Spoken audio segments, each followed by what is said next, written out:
big win. Stand by for a moment of history. The headlines keep breaking. Now to football, tennis, Formula One, rugby union, FIFA World Cup. The debate keeps raging. They're still the team to beat. My heart rate was up. Proud of everyone involved. We've only got ourselves to blame. The results keep coming. I just cried a little bit. It's going quite well. I don't know what to say. Absolute disbelief. It means an awful lot. To be crowned champions of the world. For all the latest results, headlines and analysis, Sport Today on BBC World News.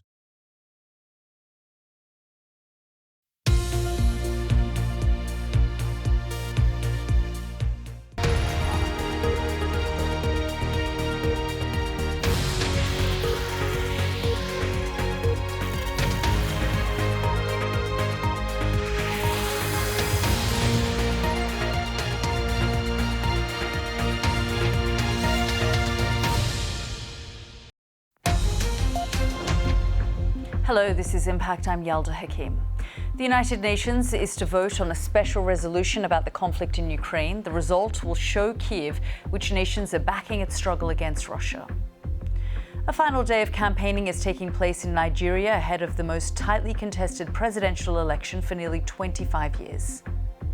Israel carries out airstrikes in the Gaza Strip. The UN's Middle East envoy has arrived in Gaza to appeal for calm between the two sides.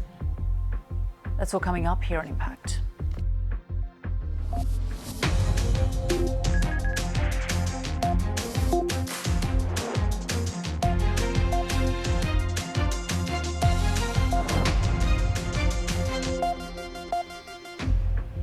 Welcome back to the programme. Ukraine will learn which countries are backing its struggle against Russia when the United Nations votes later today on a special resolution about the conflict. The motion calls for Russia to withdraw from all Ukrainian territory and for hostilities to end. Major powers like India and South Africa have abstained on similar votes previously, while Russia's allies oppose it. Well, our reporter in Kyiv, Victoria Zhuhan, told me how people in Ukraine are feeling on the eve of the anniversary of the start of the war. These days we feel grief and painful memories of people who realized that 1 year ago their lives have changed forever. There are also fears that these days Russia may attack even more than it did before. And what does it mean to people? Well, schools across the whole country were recommended to keep children at home, to teach online these days, because there may be intensified bombardments. And just imagine being a parent receiving a warning that you have to keep your child at home because Russia may want to kill them these days. Yeah, we've actually done a bit of a portrait of life in Ukraine a day or two before the actual invasion and how normal things were for so many people. But for you, Victoria, as a Ukrainian, in the lead up to that war and straight after that war began, just give us a sense of the conversations you were having with your family, with your friends, and when you think back to the last year, some of your reflections. Well, the most recent days before the Russian invasions were filled with considerations in every family. What should we do? And is this really going to happen? So people were thinking, should they withdraw cash or should they not? Should they fill their tank with fuel, or maybe they are just being panicking? Should they flee already, or should they wait for something worse to come? And 1 year on, everyone is trying to reflect whether they did the right thing, whether they have a future that they wanted to have. And honestly, many people fear, has the worst yet come? Or is it just ahead of them? Yes, and I suppose the conversations you're also having, many people would be talking about how this war comes to an end. Well, look, it might sound surprising again to the outside observer who knows how much suffering has been happening here, but sociological polls suggest that Ukrainians believe even more in the Ukrainian victory than 1 year ago. Because one of the recent polls that I was checking says that 95% of people in Ukraine believe that Ukraine will win. And other polls suggest that up to 90%, sometimes 85, sometimes 87, say that Ukrainians believe that it's worth keep on going the fight despite all the losses that it brings, as long as Ukraine is the one who wins this war. Our reporter in Kiev, Victoria Zhuhan there. Now, Volodymyr Kadongi, former acting foreign minister of Ukraine and former Ukrainian ambassador to the UN, spoke to me earlier and said the vote was unlikely to yield any surprises. I don't think there will be any surprises. I think that those countries that voted previously for the same kind of resolutions will also vote this time. But I hope that there could be few more countries. We want to expand our support in the United Nations, and that's something that we have to do. I think that the text of this particular resolution allows some more countries to join those who voted in favor. Yeah, I mean, but are you expecting countries like India, for example, to either abstain? They're unlikely to vote against it. No, I don't expect India to vote in favor. Well, if India abstains, okay, let it be so. But I don't believe India will support this resolution at this particular time. And of course, China has made its position very clear over the last 24, 48, frankly, over the last year. Yes, China, well, we will be more than happy if China support this resolution. But of course, we understand, and to be realistic, we see China inclined more towards support of Russia at this juncture. Do you think China is playing some kind of double game? Because on the one hand, China talks about peace proposals. Wang Yi was in Moscow just yesterday saying that there needs to be more discussion around peace. And then on the other hand, the Americans are saying that they have intelligence that China would like to offer lethal support to the Russians. Of course, we expect, the declared speech by President Xi about his vision of the global affairs, including the war in Ukraine, which is about to be aired shortly. And there we'll see its position. As far as whether or not China plays a double game, I don't know. China probably is trying to distance itself equally from both sides. But like I said, my impression is it's more inclined towards Russia. And of course, China has its own strategic interest in the Asian area. And of course, when we talk about position of China to any of the conflicts, we're thinking about Taiwan, which is always on the back of China's mind. Yes, I mean, you're a former UN ambassador. You're also a former acting foreign minister. How tricky is this level of diplomacy, especially at a time of conflict, where certain countries want to just basically sit on the fence and not have to be forced to make a decision on these things? We cannot get rid of the diplomacy. And of course, diplomacy is playing an important role. But I think today the most important diplomacy is taking place at the battlefields in Ukraine. And the main negotiator is the armed forces of Ukraine. That's why it depends on how we will be strong. And then afterwards, we will see some diplomatic efforts to sort of formalize the gains that we will be having. Indeed, because it really has been the gains and the resistance of the Ukrainian forces and the Ukrainian nation over the last 12 months, which has really turned the tables here. If you think about February in those first few weeks, every military analyst, every diplomat I was speaking to was saying at the time that it is inevitable that Kiev and Ukraine will fall because a small country like Ukraine cannot stand up to the might of Russian forces. Yes, indeed. We heard those predictions, but they've never materialized. Ukraine today is strong enough to deter the attack which is going on in Ukraine, thanks to, among other things, thanks to the support that the West is providing to Ukraine in terms of providing its military equipment and weaponry. And we hope that this supply will continue in the future, and it will allow us to be not only on the defensive side, but to, go forward and liberate the territories that have been occupied, that were occupied by Russia. That's Volodymyr Kadogi, former acting foreign minister of Ukraine and former Ukrainian ambassador to the UN. Now, it's the final day of campaigning in Nigeria's most competitive presidential election campaign since the end of military rule nearly 25 years ago. The current leader, Muhammadu Buhari, isn't taking part as he has reached his two-term limit.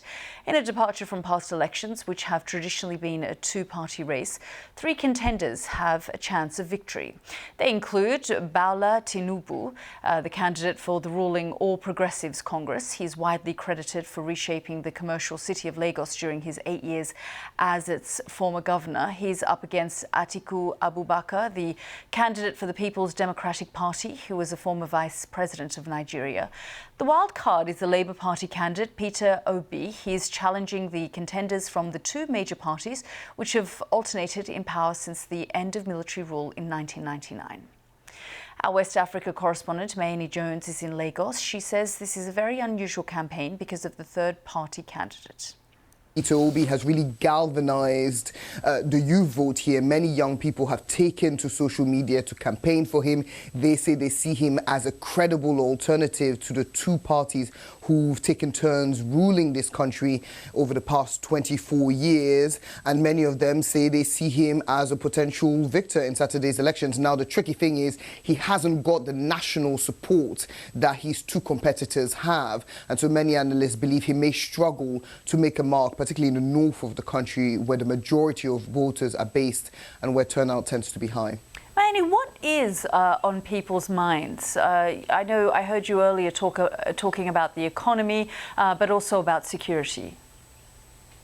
Yeah, I mean, the economy is the number one problem on everybody's minds right now, particularly the shortage of cash. Some of your viewers may know that last month, the Nigerian Central Bank decided to redesign the currency, the Naira. It's led to massive shortages of cash across the country. Many people are unable to buy essentials like food and medicine, and that's led to anger and rioting on the streets. So voters will be hoping on Saturday that whoever they elect can tackle this cash shortage, but also the wider economy. The country is suffering 21% inflation. Unemployment is at 33%. And so the economy is the primary concern for Nigerians, closely followed by security. Insecurity making it very difficult to travel in Nigeria at the moment because of gangs that kidnap for ransom and other criminal activities that happen across the country. I mean, something like 94 million people are registered to vote. The stakes are really high during this election. Yeah, that's what makes these elections so significant. It's the largest number of people to vote anywhere in the region. And it's important as well because this is meant to be the third most populous country in the world by 2050. So whoever runs this country over the next 4 to 8 years will play a crucial role in determining what kind of country Nigeria is going to be moving forward, whether its economy is going to be able to support this mammoth population or whether it's not.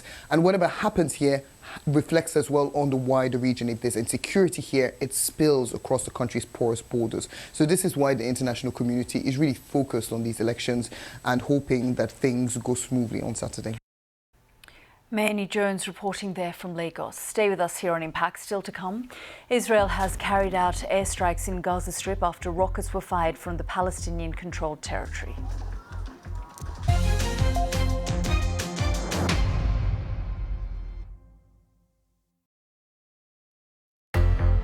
Prince Charles has chosen his bride. The Prince proposed to Lady Diana Spencer 3 weeks ago. She accepted, she says, without hesitation. As revolutions go, this had its fair share of bullets. A climax in the night outside the gates of Mr. Marcus's sanctuary, Malacanang, the name itself symbolising one of the cruelest regimes of modern Asia. The world's first clone has been produced of an adult mammal. Scientists in Scotland have produced a sheep called Dolly using a cell from another sheep. Warren Beatty and Faye Dunaway announced to the world that the winner of Best Film was La La Land. The only trouble was, it wasn't. The mistake was only put right in the middle of gushing speeches by the team behind the modern musical. Not for 20 years have locusts been seen in such numbers in this part of Africa. Some of the swarms have been 10 miles long. This is the last time the public will see this Pope. Very soon, for the sake of the credibility and authority of the next Pope, Benedict XVI will, in his own words, be hidden from the world for the rest of his life.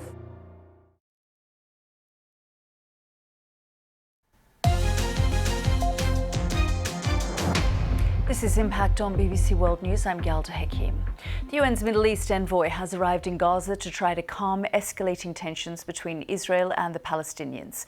A raid by Israeli soldiers in Nablus on Wednesday killed 11 Palestinians. Tom Bateman has more. Another day of death and bloodshed in Nablus. The worst this city has seen since the depths of this conflict 2 decades ago. It started with Israeli undercover forces seen here entering the city in disguise. Then more raided. It was mid-morning, into streets packed with people, sparking gunfights with Palestinian militants. Troops opened fire and blew up a building in the old city. I was woken by an explosion and saw special forces with dogs, troops connecting wires, which I assume were for explosives, says Khalil Shaheen, who lives nearby. The destructive force of an Israeli rocket fired at a Palestinian house. Israel says its troops killed 3 militants of the Lion's Den group who refused to surrender. It wanted them over the killing of a soldier last year and for planning new attacks. But as paramedics struggled to move, more people were killed outside, gunmen and civilians, including a 72-year-old man. While others, apparently unarmed, were seen running away as gunshots were heard. Palestinian officials called it a massacre. In the hospitals, the wounded and their relatives pour in. 15-year-old Islam says he threw stones towards the soldiers. He got a bullet in the leg. His grandfather, Jafar Abu Aishi, tells me young and old were hit. They came in with so much rage, so much hatred against the Palestinian people. It's the first time I've known it like that since 2004, he says. Well, we're seeing more and more relatives arrive here, and on this ward alone, they are treating people in every room now with bullet wounds. One doctor I spoke to said this is one of the worst events of its kind he's seen recently. He called it a disaster. Thousands turned out for another day of funerals. The raid in Nablus is now the deadliest in the occupied West Bank in nearly 2 decades. Israel says it's been trying to stem the rise in Palestinian attacks on its streets. The northern West Bank's become home to growing militancy, with the official Palestinian leadership losing control here. Now the militant group Islamic Jihad is threatening retaliation. The scale of bloodshed shows recent international efforts to restore calm are failing. Tom Bateman, BBC News, Nablus. Now, when the Homes for Ukraine scheme launched in the UK last year, a Jewish family from London saw a plea for help from a Ukrainian woman and her 2 sons and decided to welcome them into their home. Initially, they thought they were offering support to strangers, but have since discovered a link between their families, which goes back generations. Daniela Ralph reports. What should I do? So I'm going to do pasta and bolognese. They are moments of serendipity. And I'll put the oven on. Amazing coincidences amidst the mundane chores of everyday life. Mark meat. For almost a year, Anna Lickhalit and her 2 sons, Alex and Mark, have lived with Shelley Baskind and her family in North London. We just wanted to help because we felt that as Jewish people, we've kind of been in a position where we needed help. I felt comfortable when we began spoke it first time. I don't know how it's feel. It's other people, other country, and Shelley didn't know me, my family, and it's unbelievable stories. As everyone got to know each other better, Anya told Shelley about her grandfather, Nikolai Diki. During the Second World War, he took in Jewish families, hid them from the Nazis, saved their lives. Years later, Anya's grandfather was awarded a medal by the Israeli government for his courage, honouring him as righteous among the nations. When she told Shelley about him, something clicked. And when I got the photo of the medal, I looked at it and I thought, I know this. That's so weird. I've seen this before. It's the medal that my grandfather produced when he was alive. Neither woman could quite believe it, but archive records showed Shelley's grandfather, Moshe Hecht, had made the exact medal awarded to Anya's grandfather. When my grandfather was alive, he had a factory for metalwork in Israel. So he produced medals for people who the Israeli government gave medals to, and Anya's grandfather was one of them. It's unbelievable, and when I told my mom and my father, it's no. Maybe it's another situation, yeah, but it's true. You think this will be a lifelong friendship for you both? Yeah. You're stuck with each other now. Yes. Yeah. We're like family now. Yeah. Daniela Ralph, BBC News, North London. Now, an extensive archive of the life, work and legacy of the legendary British rock star David Bowie is due to go on display in 2025. It will be the first time the archive will be made available to the public. The exhibition at the Victoria and Albert Museum in London will include more than 80,000 items from 6 decades of his career, including costumes, handwritten lyrics and instruments. Tim Moffat reports. Musician, fashion, stylist, everything. From 2025, more than 80,000 items spanning 6 decades will form the David Bowie Archive, housed at a new David Bowie Centre for the Study of Performing Arts in the Queen Elizabeth Olympic Park in East London. There's some remarkable objects, many, many, many costumes, from the Ziggy Stardust to the Aladdin Sane. There are handwritten lyrics and notebooks, incredible documents that reveal the creative process behind songwriting, behind music videos, behind filmmaking. It shows innovation as Bowie did in all art forms. 10 years ago, a V&A exhibition brought together hundreds of Bowie costumes and pieces of memorabilia. But that was temporary. This will be a permanent collection. It's a privilege, but it will be a privilege for everyone. It will be there for visitors to enjoy for generations to come. He left us in 2016, but the influence of David Bowie can still be seen and heard. Tim Moffat, BBC News. And Kate Bailey, who you saw there in Tim's piece, is a senior curator at the V&A Museum, and she's been involved in the exhibition. She joins us here live in the studio. Thanks so much, Kate, for joining us. I mean, it is quite extraordinary to have access to this and for it to become available to the public. Yeah, it's really, really wonderful that this is being secured for the nation. So this is 80,000 items in David Bowie's archive. They're currently in the US, they're coming to East London, they're coming to the V&A storehouse, and they will be made accessible for everybody. And I suppose this is something he would have wanted. Absolutely. I think he was very meticulous in what he kept and how he preserved his ideas, and through the archive you can see so much of his transformations, his creative process, his collaborators. So you feel that it's a very intimate insight into an extraordinary creative genius. And as Tim said there, I mean, he was so much more than a singer. I mean, if we just talk about his fashion, for example, and those costumes. Yeah, I mean, a musical innovator, a cultural icon, and a fashion style inventor.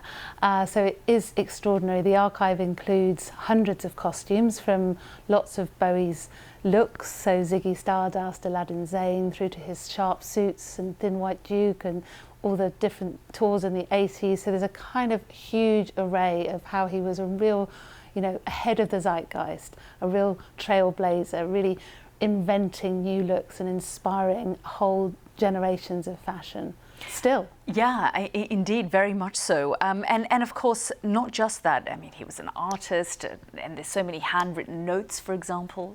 Yeah, I mean, it's fascinating to read his handwritten notes because you get a real insight, not just into his humour, but also into his perspectives and the sort of philosophy, his mantra, his ideas, his shaping of an inspiration. So he obviously absorbed many different cultural influences, whether it was Japanese kabuki theatre or German expressionism, and then absorbed those and then created his own art. And as an artist, he was working in all disciplines, so whether that was film or writing or visual arts or fashion, or it's all there. It's so rich. And I suppose, I mean, 80,000 items seems like a lot, but it's sort of, is it just getting a little sense of what was going on in his mind? Exactly. I mean, it gives you an insight into someone's imagination. And I think with Bowie, you feel really that he was always recreating the present. He was always being in the moment. So 80,000 is actually probably not that many given the amount of kind of creative expressions he had. But yeah, it's definitely a unique moment, and it will allow people to kind of interrogate this material, bring new perspectives of it. And because it's going to be at the heart of our storehouse, which is in East London, in the Olympic Park, it will sit there in sort of dialogue with this amazing, rich collections over 5,000 years of creativity. Amazing. Kate, thank you so much for joining us. And we'll be back in 30 minutes with all the latest headlines. Don't go anywhere. Of course, you can get in touch with me on Twitter. I'm at BBC Yalda Hakim, but we'll see you shortly. Okay, thank you so much.